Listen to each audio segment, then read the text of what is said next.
and it's only gonna get better. We have so many great acts for you guys. What the fuck did you just drop on the stage there? That wasn't awkward at all. Okay, guys, your first act I'm gonna bring up tonight. This man is a actor and comedian. This guy's traveling all over the country. You're gonna love him. Give it up huge for Paul Ash, ladies and gentlemen.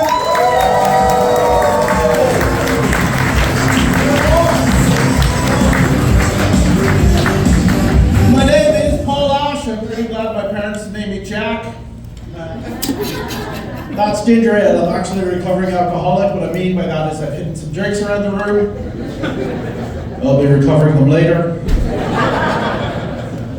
I don't think any animal considers those ribs spare.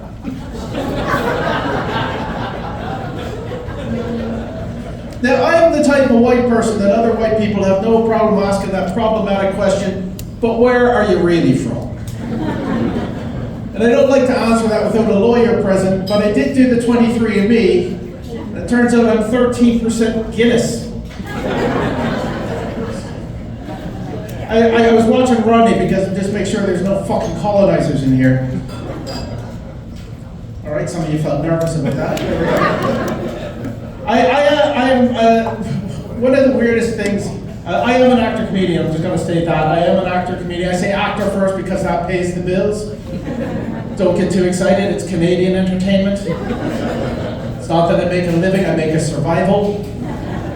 I know exactly what I look like because they tell you as part of being an actor. Like, I know I look good for 65 years old.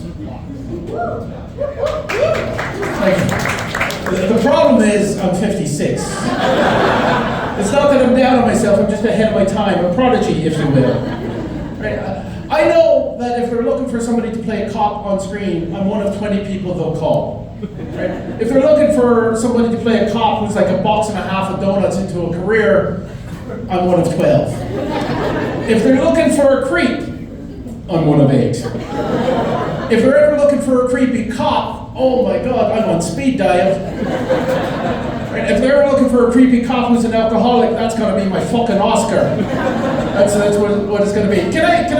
Can I share the story of like the weirdest audition I ever had? All right, weirdest audition I ever had. It was quite weird. They didn't send me any lines. I show up and I walk in and they say, "Can you lift that bag of kitty litter?" I go, "Did you just get your groceries delivered? What the fuck?" They said, no, it's for the audition.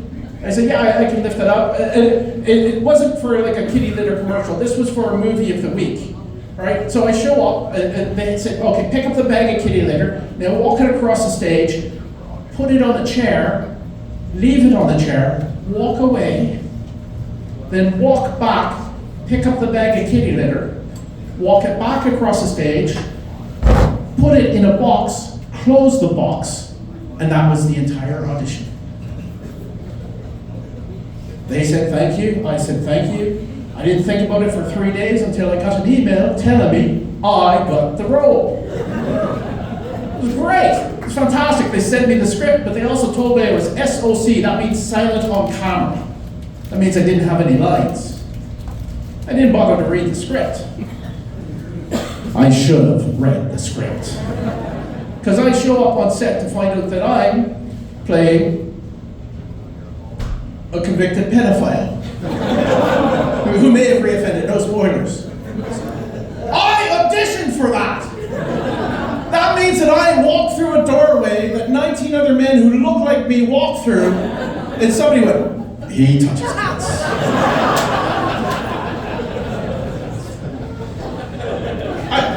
I love living in Montreal. I've been in Montreal for a good while. I have had some weird experiences in Montreal. I was stalked by a vegan. Like, he doesn't eat red meat. I have no idea where the aggression was coming from. And people were saying, oh, don't worry about him. He tells everyone he's a nice person. Flag number 1. If you've got to tell people you're a nice person, you're probably not a nice person. Flag number 2, he was a flat earther. I had told him I grew up next to the ocean. I had seen ships sail over the horizon. You no longer see the bottom, but you still see the top. That's proof of the curvature of the earth. And he went, no, dude. That's just the science of refraction. See, the light will bend. Dude! You're a flat earther. You have lost the right to use the word science. Personally, I like to troll flat earthers to see if I can push them over the edge. Oh, flag number 3, he was in his late 30s and he lived with his mom. Yeah. So mathematically we know he owns a sword.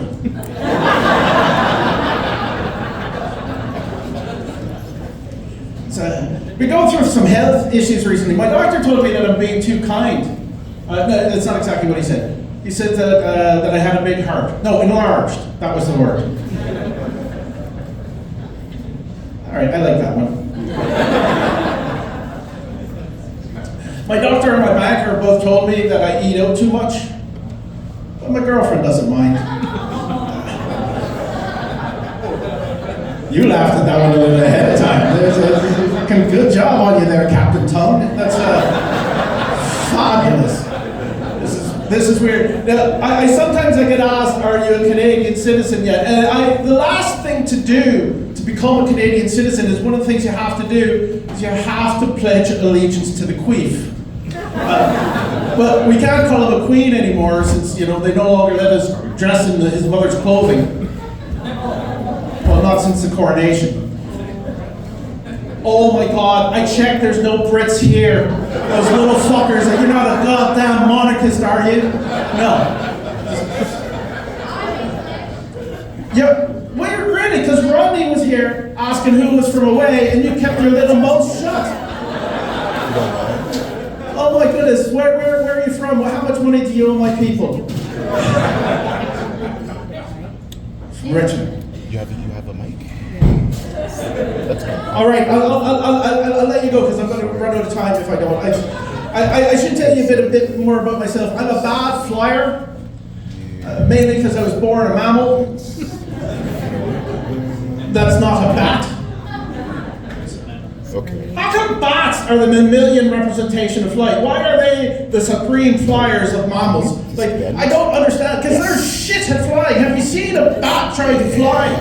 Like, a bat is just, like, it has a surprised look on its face. Like, it doesn't think it should be in the air either. It just like, bats are horrible at flyers. Like, go onto YouTube, type bats flying slow motion. Don't do it now, you're on a fucking show. But bats are like birds. Oh fuck, birds. Birds can fly. Have you seen birds fly? Oh my goodness, birds are amazing. Just poof.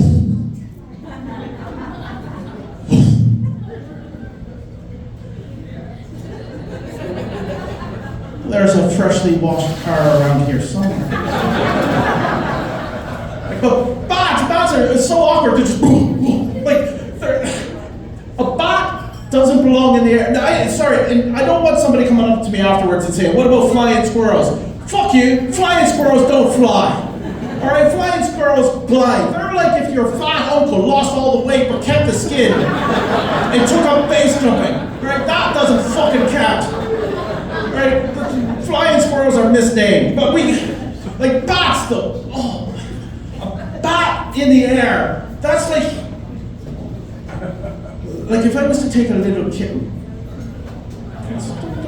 It's a comedy kitten. It's perfectly safe. See this little kid just. She got a little hurt when I did that. All right, it's a perfectly safe comedy kitten. So you take this little kitten. If you were to take this little fluffy kitten and just gently just lob it into a swimming pool. Right, and then you see the little kitten trying to doggy paddle, just go, "Oh, I'm their own species." That's how awkward bats are in the air. They're just like they're just grabbing the air into the like at any moment they're just going to hold up a sign that says "Yikes" and plummet to the earth. Sorry.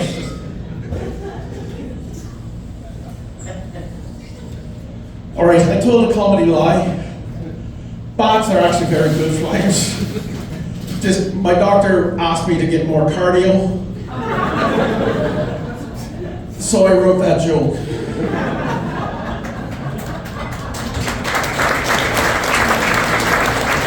My name's Paul Ash. I love you all.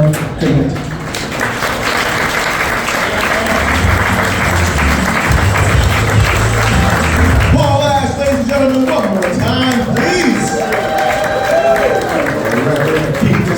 gentlemen, your next act just fell out.